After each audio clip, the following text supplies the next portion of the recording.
Stress is growing in America these days, and why not? Financial problems continue to plague people from coast to coast. Many Americans are out of work. Those who have jobs are spending more time commuting to work and sitting behind their desks and less time relaxing. Then there are those among us who have the added stress of caring for a loved one who is suffering from a serious illness or disability. It can be tough to keep going with all of the setbacks and frustrations people are facing in the job market and at home. But many manage to not only keep going, but thrive. How do they do it in the face of tremendous adversity? We talked to Trent Angers, co-editor with retired LSU Hall of Fame basketball coach Dale Brown, of the book Getting Over the 4 Hurdles of Life. Angers says that one of the hurdles people face when they decide to try something new is the naysayer. Sometimes it's a relative or a friend. Other times it comes from inside. That first hurdle of life, the I can't and you can't, is basically people telling you that you can't do this or you can't do that, you're not good enough, you're not smart enough, you're not rich enough, or whatever. And sometimes we tell ourselves that. A couple of examples would be Elvis Presley was told, you don't have the voice to sing, you better stick to truck driving. Albert Einstein, who was faced with this negativity, was originally, in his early life, he was a slow learner, and they called him the dopey one, and said he would never amount to anything. Of course, all of those men proved their naysayers wrong and went on to fame and fortune. But how do you get over it if you've had failure upon failure in the past? Like Coach Dale Brown says, when he was counseling Shaquille O'Neal, who had been kicked off the basketball team in high school, he said, Shaq, I don't know everything about philosophy, but I can tell you that if you do your best and you never give up, then God will do the rest. And Shaquille O'Neal took that philosophy to heart, and that's the central philosophy with which he entered LSU and with which he entered the NBA and became the most dominant player. It was that I refuse to be defeated.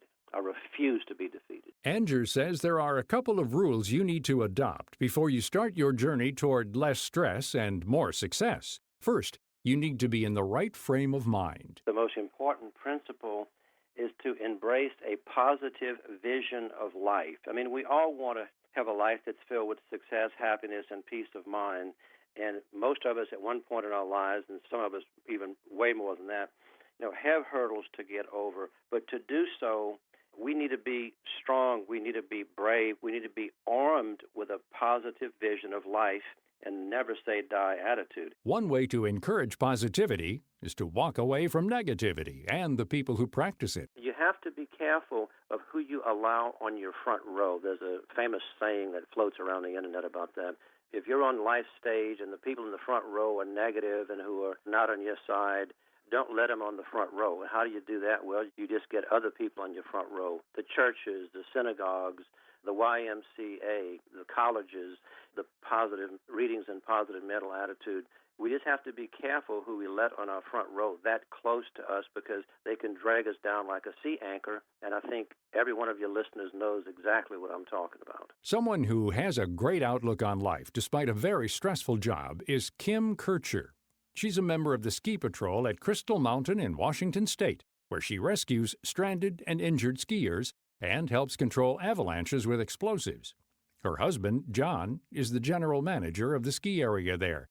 For years, John suffered from a very rare liver disease and eventually required a transplant.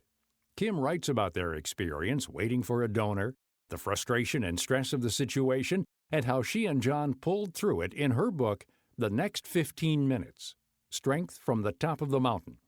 She says that on top of a diseased liver, John also had cancer. All of those years of the disease and the inflammation had been a breeding ground for cancer. So he had bile duct cancer at the same time. Usually people who have bile duct cancer are no longer transplant candidates because after a transplant you go on immunosuppression. And if there's any cancer left over, that cancer in the midst of that immunosuppression can just grow really quickly. John was lucky enough to have a doctor at the Mayo Clinic who was, at the time, the only doctor, I think in the United States, who was doing transplants on cancer patients. Kircher says they needed a live donor who could give John half of their liver.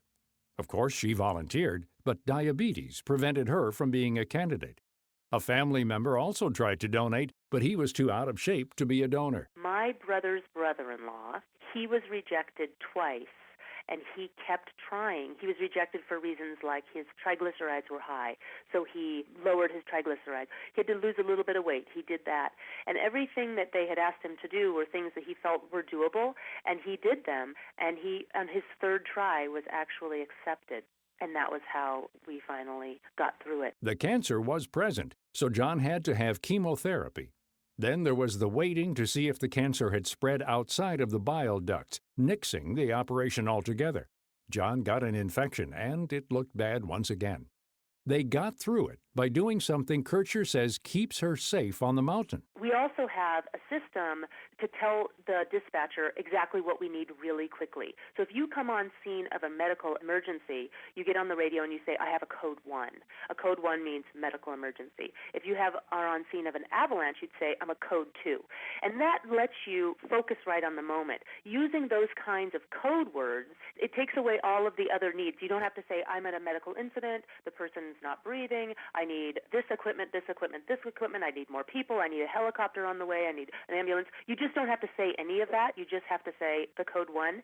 And that's a technique that I actually used when my husband got sick, which is just instead of thinking too far down the line, I just thought about what do I need to do right here, right now? And that's what got me through his ordeal. Staying busy helping John with his meds and working at her job also made her focus on the important things and not think about all the what-ifs and I can'ts. The transplant surgery was a success, and Kircher's husband has been living life to its fullest. Keeping calm in the face of adversity is what Kircher does for a living, risking her life to help save others from injury and death on the mountain. She suggests that anyone facing a rough patch try taking it the way she does on ski patrol. First of all, gather support around you. As an avalanche controller, I always have a partner out there watching my back. And that's something that is important when you're going through any kind of a crisis, is make sure you have support. And then don't try to get through the whole ordeal all at once. Don't look too far down the line. Focus on just the next right thing. Whatever it is you need to do right now, it might just simply be making dinner, or it might simply be picking up the phone and making an appointment with a doctor. Whatever it is you need to do right now, just do that thing.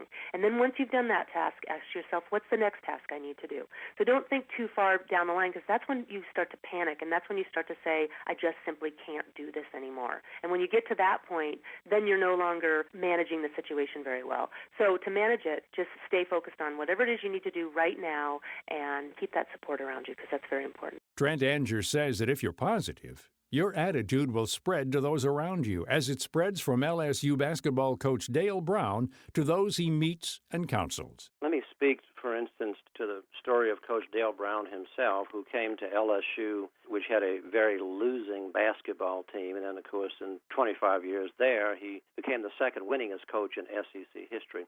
But I've spoken to Coach many, many times working on this book together, and just the sound of his voice, he is so positive, and he's always positive.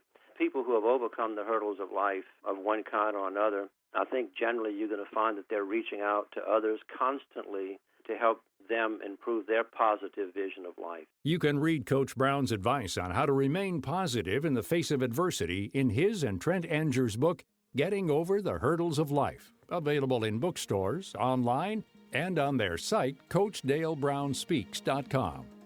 To find out how a young couple overcame unbelievable medical odds to save a life, pick up Kim Kircher's book, The Next 15 Minutes, also at bookstores and at KimKircher.com.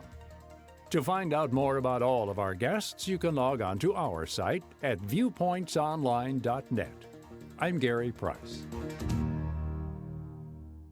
For 20 years, you've trusted Lumber Liquidators for the best deals on the best selection of floors. Well, this week, get even more deals in our January flooring sale. One beautiful hardwood, get pre-finished solid hardwood from $189. How about gorgeous bamboo that's twice as hard as oak? We've got strand bamboo for $219. Looking for top quality laminate? This week, get almost half off our thickest and best laminate, plus other great flooring deals. And 18-month special financing. Don't wait. The January flooring sale's going on now. Visit lumberliquidators.com to find a store near you.